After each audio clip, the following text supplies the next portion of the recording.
Smarterfan.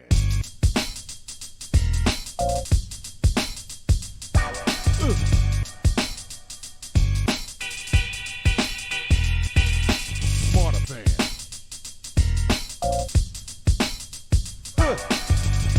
Yeah. Smarterfan.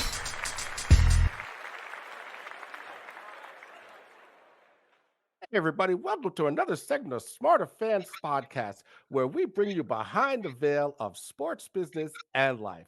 I'm Joe, and this is Barry. How you doing, Barry? Oh, it's nippy here in New York, but I'm fine. I'm finding ways to stay warm, my friend. How you doing? Uh, Oh, I'm hanging in there. I'm trying. It's Come been on rough, now, but I'm pick trying. it up. We're just starting in 2024. Pick it up now. Come on I now. Come know. on, shake it off. Come on. Yeah, All yeah. right, what you I'll got be for all us right. tonight? All right. Well, you had touched on Nick Saban, retiring, and that seems to have created a domino effect because you got this one player from Alabama. He said straight up, Saban is retiring. I'm out.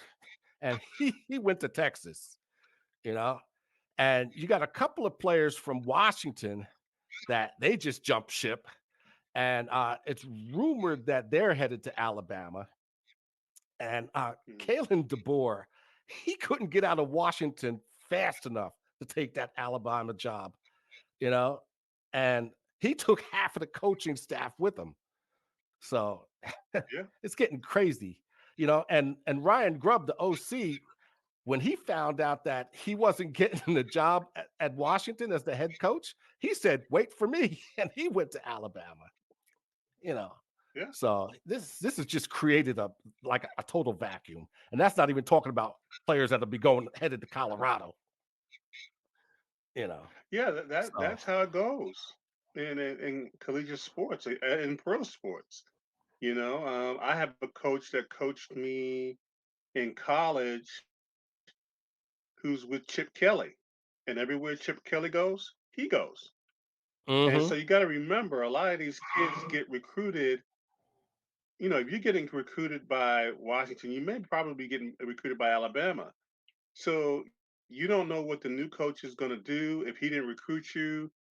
So you go with him. You go with who recruits you because they're going to look out for mm, you. That's how it works. And the yeah, same thing with the job. Sarkisian at Texas used to work for who?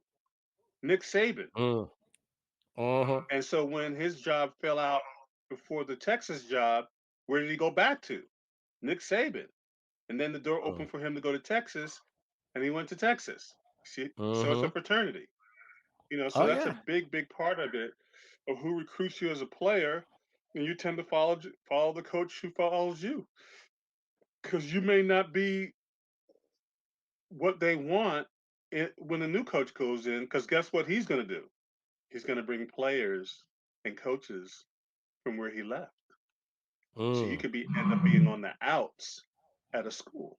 So it's free agency. I told you, buddy, it's free agency. So yeah, that's the way it goes. That's the business. That's the business. yeah. Well, hey, and you also spoke about how athletes should be compensated. Well, Absolutely. Charles, NCAA president Charlie Baker, he proposed where schools should be allowed to give the athletes unlimited educational benefits. You Oh, know, finally. Oh, yes, finally. somebody heard you. Somebody heard you. Oh, You know, thank you, sweet. Thank you. Thank you. so you know, Absolutely. and so that he just put it out there, and they're gonna see if it picks up any steam. You know, so you know, and then FSU is enough as if they didn't have enough on their plate. They're getting penalized for recruiting violations. So Yeah. yeah, this assistant coach, he allegedly drove a prospect and his parents to meet with a NIL collective member, and he was offered 15,000 a month if he enrolled. So FSU's getting slapped with 2-year probation. The coach is going to be suspended for 3 games, and the school cannot communicate with the athletes in the portal from April 15th to the 21st. So, and that's only some of the stuff that they get slapped with. They're coming down hard on them. So, you know, but hey, that's what that's college for you. So, but you wanted to talk about memorabilia. You had some memorabilia. Yeah, I had a very interesting conversation with two gentlemen 2 years ago who came out with what I would consider the next level of memorabilia. And I had Hmm. another conversation with them recently, what they're getting ready to launch in the marketplace. And I'm trying to see if I can get them on the show. It, it's, Hmm. it's, it's, I've never seen anything like this. It's amazing. And Hmm. the interesting thing about it, I ran into an article that really kind of talks about the next level of technology that's being released in Hmm. memorabilia in this NIL environment, where as an athlete, so some athletes hit their stride in elementary school and become famous Hmm. then, and it goes on to high school, on to college, and some to even pros, right? So, like my favorite example is Kenny Smith. So Kenny Smith was a high school All-American, college Hmm. All-American, and NBA Hall of Famer, right? That's the triple. Yeah. That's called the triple crown. Very few Right. players end up winning on all three levels, right? Right. Jordan won on college and won in the pros, but he didn't win in high school. So Right. just to give you an idea, so as they were explaining to me, with this new platform, they can constantly update and follow a player's career, highlights, major achievements, all through this technology. So Hmm. what happens is it's a limited card card that, because it's technology, um, tied to technology, it can be updated. It's like a living card, so the value of it continually goes up, and Mm. it's just amazing, amazing. And so, as he said to me, Barry, let me tell you, you'd be surprised how many old guys in Omaha bought Tom Brady's card or another player's card and end up selling it on eBay for $10 million, and the player doesn't get anything. So Mm. imagine if that player actually had that card or some of those cards in his career, it could actually become like an inheritance for his kids or his Yeah. family. And I Yeah. said, wow, that's amazing.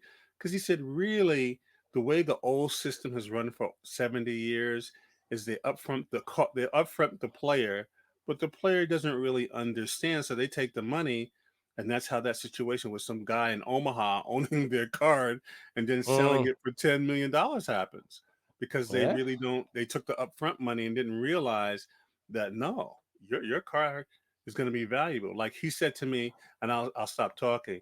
He said, "Guess who? If I told you whose card is more valuable, you would probably say between Herbert and Tom Brady, you would think Tom Brady, right?" And I said, "Yeah, I would think Tom Brady." He said, Mm. "Nah, Herbert's card is worth $2 million more because he's now into projection into the future. Tom is the past and what he Mm. did in the past." And I said, even though Herbert hasn't fulfilled his potential, but there's the belief that he will, and that's where the value difference is. I said, this is amazing. So yeah, I Yeah. just wanted to give you that little tidbit, family, on the memorabilia game, and hopefully I'll get these guys on the channel and you can see the technology, and it's here, it's happening, and Mm. so it's really exciting times we're living in, my friend. All right. Well, speaking of football, wild card weekend was kind of crazy. Okay. The Yeah. Lions won their first playoff game in 32 years. Woo And woo. that was the best game of the whole weekend because that Mm-hmm. was like a nail biter. They edged the Rams 24-23. Mm. Okay. Now the Browns, they made you wonder who was the rookie and who was a veteran because Flacco, he threw he threw back-to-back pick sixes. Mm. Okay. And Stroud, he torched their number one defense for 31 points. So they just dismantled them 45-14. Mm, Okay. mm. And I told you what would happen with the Dolphins. They were no match for the Colts. So they lost 26-7, you know. And the Mm. Cowboys, they were just totally embarrassed. They got just totally Yeah. embarrassed by Green Bay. They were out coached, out Yeah. schemed, and it was just pathetic, you know. And on top of that, Uncle Jed's going to give McCarthy another shot. Of So, course, he has no choice. You know, well, Uncle no, Jed. Mhm. he had choices. He had choices, but that's No, another no, story. no. He But didn't have any choices because you know how Uncle Jed doesn't like to look wrong, and mm, so what's he's done for the last 22, 28 years? He's doubled down. That's mm-hmm, all he's done to prove mm-hmm, that he's that guy, and he was been taking L's for 28 years because he mm-hmm. doesn't want to admit I'm good at it as a GM. I'm good at this. I'm good at that. But I'm not good enough to do what Jimmy did. It's all about Jimmy. Oh, of It's all course. about Jimmy. It always And has been. it always has been. And Yeah. so, people look at me like didn't believe I'd call this loss. I called it. And I've Well, been yeah, calling you it. did. You called it. You called it. I didn't think they would get beat down like that, though. Well, they're going to get beat down because Jerry's trying to do something that's literally impossible. Mm. You cannot upset the apple cart on how a coach has to have ultimate authority. Yes. It's Thank you. just it's just the way it Thank is. you. You know what I Yes. mean? It's And that's why I've I've been always saying that been for years. yeah, that's why I've always been a proponent, over these 28 seasons is just like, Jerry, if you want to be that dude, get on the field and be that dude. Mm. But you can't sit in the skybox and be that dude. It doesn't work that way. It just Uh-huh. doesn't work that way. So you might as Well, well, if you're gonna, you have the authority. You clearly have the authority. So you need to get down on the field and do it. mm. But you're not going to be able to do it from the skybox. Doesn't work that way. Yeah. Well. Just doesn't. And so it's sad. So yeah, he's going to double down on McCarthy because he doesn't want to look like he doesn't know what he's doing, and that's where we are. And it'll That's be where we another are. year in futility. Yeah, you looked at me like I was crazy. Like, what do you think? And I'm like, think about what? And I'm like, hey, we're not going No, I, anywhere. I didn't. I didn't think they were going to win, but I didn't think they were going to get beat that bad. I mean, No, no, just, I don't say that to put you on the spot. I'm just never. It's just that simple for me.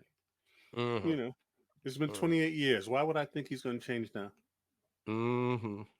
No. Well, the Bills, they ran all over the Steelers, 31 to Well, 17. You know. I still give the Steelers a thumbs up because I'm telling you the truth. If they get Russell Wilson, they're going back to the Super Bowl, and no one thought they'd make the playoffs the way their Mm, season was going. But I keep yeah. trying to tell people that's a franchise that has a mystique. And if I was them, I would if I could have pulled it off, I'd have tried to get Russell Wilson since the Broncos didn't want him. I got nothing to lose. If Mm, anything, it's an early camp, right? mm, And he's smart enough to pick up a good part of the playbook. Why not? Why not? Because they yeah. have that mystique. The Steelers just have that mystique. But let me be quiet. Well, the Bucks, they just took apart the Eagles. I mean, it's like the Eagles didn't even show up. It was like 32 to Yeah, 9. yeah, the So, Eagles are struggling. They're struggling. They got some problems. It's going to be interesting mm, how that goes. And I keep trying to tell people, say what you want, but Baker Mayfield is a player. yeah. He's a player. Mm-hmm. He's a player, and he knows how to play. And in the right system, he's going to flourish. Yeah. So Well, Carolina ain't gonna get themselves straightened out for a while, where he was. mm, And Cleveland was a hot mess before he got there. So, mm-hmm. but Baker Mayfield is a player, and I've always said that. And if he gets in the right situation, and they may have found the right situation with Todd Bowles, who's a player's coach, you see what you Hmm. see. And I'm rolling Yeah. with them, and I'm rolling with Lamar. I'm rolling with those Yes. two. Yes. Yes. Well, Hmm. and the coaching carousel has started. Harbaugh, he's talked to the Chargers and the Falcons, and you got the Panthers, the Commanders, the Titans, and the Seahawks. They want to talk to Dan Quinn, although I don't know if his stock is that high right now with that defensive display he put on, this past weekend. Uh, and the Giants, they want to talk to the linebacker coach from Miami because they want him to be their OC with after the debacle with Wink Martindale, Hmm. where they fired half of his staff. So Hmm. he told DeBoe to go F himself and walked out the door, Hmm. you know. Hmm. So, and I gotta give a shout out to Gerard Mayo for getting the job at New England.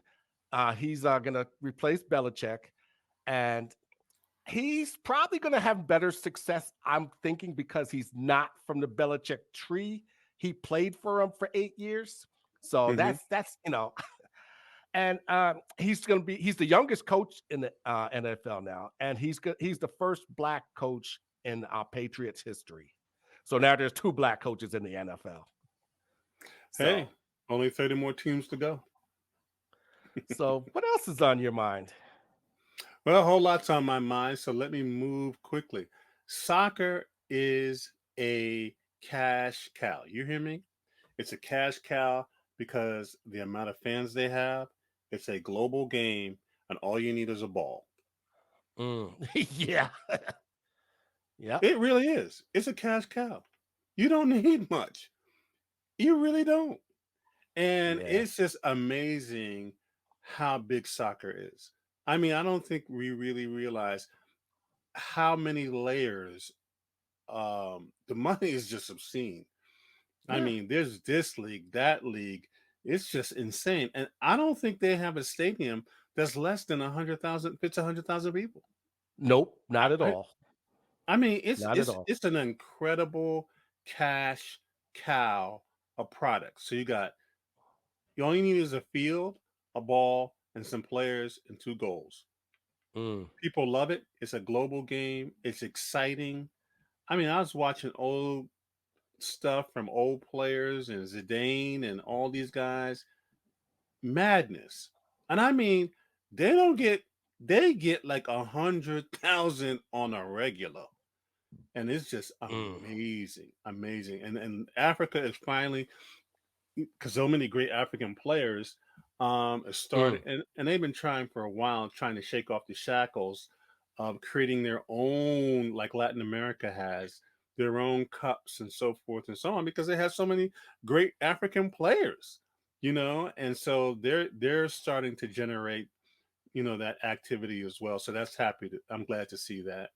Mm. um and the other part I wanted to touch a little bit about is LSU women.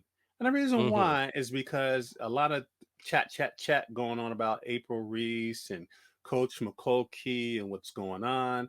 And people have asked me, and I said, the reality is that, there's a lot of pressure, a lot of demand on these young ladies, on these coaches to win, a lot of pressure because a lot of money. Let's keep it real. Yeah. It's a lot of Yeah. money. You know what I mean? And so, you know, it takes a toll. Being on the road, people don't understand the demands of that on you, on your family, the dynamics of the team, the politics of the team, playing time. All of those Mm. things come into an issue as you're traveling at night and the day to get to the stadium that you're going to play, eating meals, prep, all the things you don't see as a fan that players have to go through, fighting through injury, hiding injuries. Like I heard someone say about Jalen Hurts was playing like he was injured, and a lot of players play with injuries that they try to hide because it affects their money. You know what I mean? And Yeah. so those are the realities that happen. So I'm just excited. I just pray that more and more mental health becomes part of the game. Because as the money goes up, the pressure Hmm. goes up. It goes up on the coaches. It goes up on the players. It goes on the whole facility. It goes because Yeah.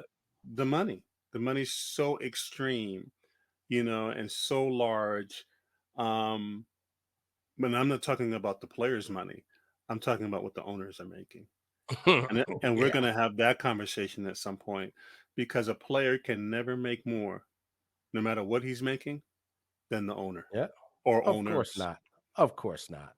And people always fight at me about that.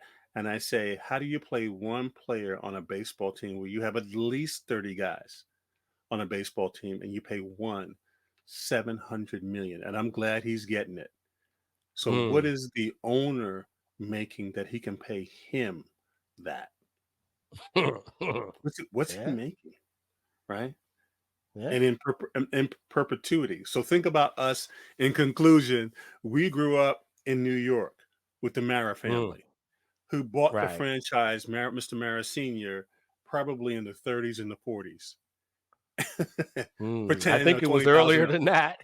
Yeah. Probably, right? For the 30s and Yeah. the for $20,000, right? Mm. And they're on their third generation of Mara ownership. Mm. Yeah. Yeah. You see what I'm Hey. saying? So I'm done, my friend. Man, we moved fast this evening. I'm glad we got a lot of things, touched a lot of things. And it's just exciting, folks. Stay with us at Smarterfan Podcast. As I said, things are happening quickly. People are coming on, and you're going to start to see some different parts of what we're doing because we're always seeking to add value here on Smarterfan Podcast. Back to you, Joe. Okay. I want to touch on one of my favorite boxers, Marvin Hagler. Mm-hmm. Okay. He's the oldest of 6 kids from Newark, New Jersey. And, when the riots got really bad in the late 60s, the family moved to Brockton, Massachusetts, which is also the hometown of Rocky Marciano. Mm-hmm. Um, he started boxing in 69, and under the tutelage of the Petronelli brothers, he won the AAU title in 73. And then he turned pro shortly after that. And he had an amateur career of 55-1. Okay. Mm-hmm. But in the beginning, he had trouble finding notable fighters to fight him. So, you know, Joe Frazier told him, he says, you got 3 strikes against you. You're black, you're a southpaw, and you're good. Mm-hmm. So, but he finally got some good fights. And uh, when he started fighting the notable fighters, he knocked them out. Mm-hmm. So he was knocking all these guys out, and he that got the attention of Bob Arum, who signed him, you know, Mm-hmm. and he got his first title shot in 79 against Vito Atafermo. And that was it was a draw, but a lot of people thought that he won that fight, you Mm-hmm. know. But he got Mm-hmm. a second shot against Alan Minter, who had the title at the time, and he beat him, soundly to the point where they stopped the fight, you Mm-hmm. know. And from there, he just went on and he was just beating everybody. And the most notable ones were, Roberto Duran, who at that time was the only one who went the distance with him, and John the Beast Mugabe. That was one of Mm-hmm. his toughest fights. He finally dispatched him in the 11th round. And Mm-hmm. then the best fight that I've ever seen, other than the first Ali Frazier fight, was Hagler Hearns. That was the best 3 rounds I ever saw. Yeah, you And can watch that now, and it's exciting still. oh yeah, yeah, So, and then when he fought Leonard, now he made a lot of concessions to get that fight. Mm-hmm. He conceded to lighter gloves, 12 rounds instead of 15, a bigger ring so Sugar Ray could run around, you know, Mm-hmm. and he made these concessions to get the fight, and he lost, and he was so how can I put it? I'm not just pissed off, but like, I don't know, disillusioned after he lost that fight, that he said, the hell with it. He left the country. He went to Italy and Mm. started making action movies, and he stayed there for a while. And then he came back and he had a house in New Hampshire. And unfortunately, on March 13th of 21, he died of natural causes. Mm. He was 66, Mm. and he had a record of 62, 3-2 with 52 knockouts. That's crazy. That's crazy. Yeah. So Marvelous that's my Marvin. that's my main man, Marvelous Marvin. So that's what I had to say about him. So it's such a Absolutely. shame. Yeah. I mean, it's amazing those fights. It's amazing those fights. You can watch them literally today and act like you've never, and be excited like it's just happening. But Yeah. that's how classic those fights were. And Mhm. it was just difficult for Marvin to break into the next arena like Sugar Ray. Sugar Ray was a sweetheart. He had the look, he had the charisma, he Mhm. had all those things that made him marketable on a whole other level, and he was just tremendous athlete. You know what I mean? Mhm. And so, I think Marvin, conceded to those concessions because he felt he was the better fighter, and probably was not, unless you definitely didn't want to fight Marvin in a closet because you're gonna Mm-mm. lose. So, I mean, the concessions definitely benefited Sugar Ray. That if Oh, I get no it, doubt. yeah, and that's just being smart. If I got Mhm. room to get in, get out, he can't catch me. I got Mhm. lighter gloves, meaning my hands are faster than his. Mhm. He's got hammers, but if I hit him more than he hits me, I win. And That's sometimes what people happened. that's what people forget. And so now he's behind, he's catching punches, and now he's chasing in a bigger ring, which is eating the clock. And then, I got to catch this Mhm. guy who's faster than a rabbit and can hit, so it's not his game, it's not Marvin's game. Marvin was Mm. always a brawler, and you don't want to be in there in a small space with him because you're not going to Mm-mm. last. And Mm-mm. so it is as it goes. But a true champion in every way, a great champion, and Mhm. we salute you, marvelous Marvin Hagler. And Yes, sir. rest in peace. And rest in peace. All right, Smarterfan family, that's all we got for you tonight, and we're coming back with more and more great stuff for you in the Smarter Fan family. We're excited and we love being here, and we just keep bringing it and getting better and better and better. See you next week. All right now. Smarterfan.